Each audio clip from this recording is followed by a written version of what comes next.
Hi, I'm Darshak Patel. I teach large lectures in economics at the University of Kentucky. I'm excited to share my experiences on teaching large lecture classrooms. First foremost, large lectures get tricky. The key is to approach it with the idea that one can also make large lecture feel small. I don't feel I'm intimidating, but students tend to feel that I am because of the largeness of the class. I focus on creating a warm, welcoming environment. I want students to feel comfortable and understand that they shouldn't feel like a small fish in a big pond. First, I get to know the students by asking every student on the first day to fill out a one-page self-introduction handout.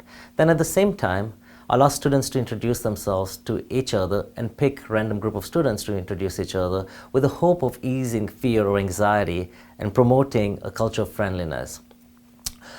Right about then, I'll also read most of the handouts throughout the period of the semester, using them as a resource to engage with different sets of students across the period of the semester. Students enjoy the personal feel of the classroom and constantly maintain the excitement throughout the semester. This helps me to adapt with the diverse student body as well, and also helps me engage them at a personal level. And then throughout the semester, instructors can capture student attention through consistent engagement. Engage.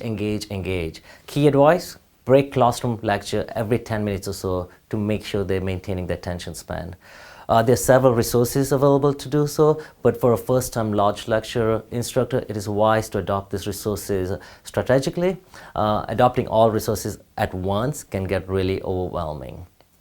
In economics, we're really lucky to be able to find relevance of economics in almost every part of our lives.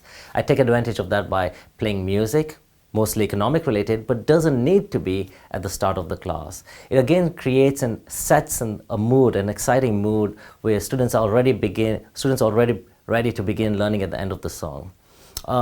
Faculty can also engage with students using response systems. There are several types available and that one can adapt, depends on the needs of the instructor.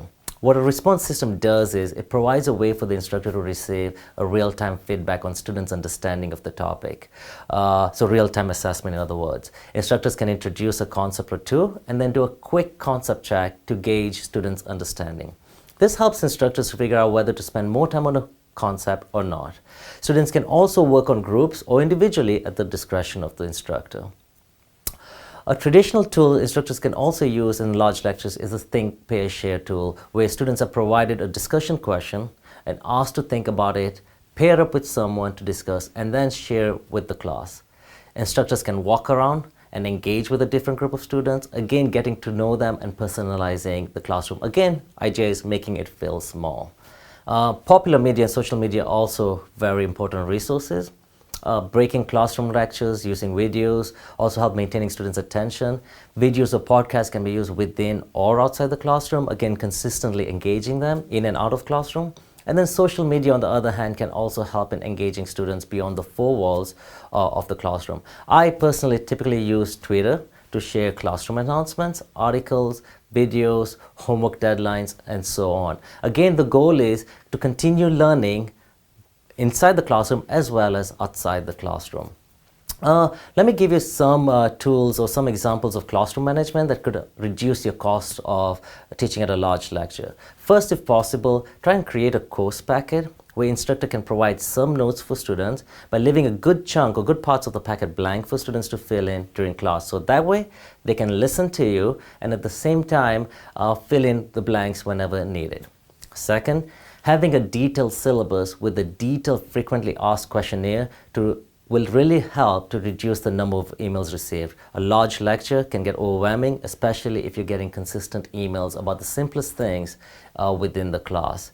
Lastly, using TAs effectively. If you do have a choice of having multiple TAs, what has worked for me is to define a head teaching assistant and distribute the work to individual TAs accordingly.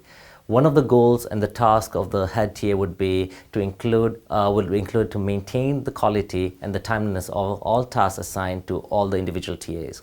At the same time, to incentivize the TAs, they also are told that if they do well by providing the task in a timely manner, they will have an opportunity of becoming the head TA during the following year. Lastly, enjoy your time in there. Use your personal stories, even images that can engage with students. If it's needed to connect with the students, do what's needed. Hopefully these ideas and resources that I shared with you help you within your large lecture and create a very inviting environment for your students.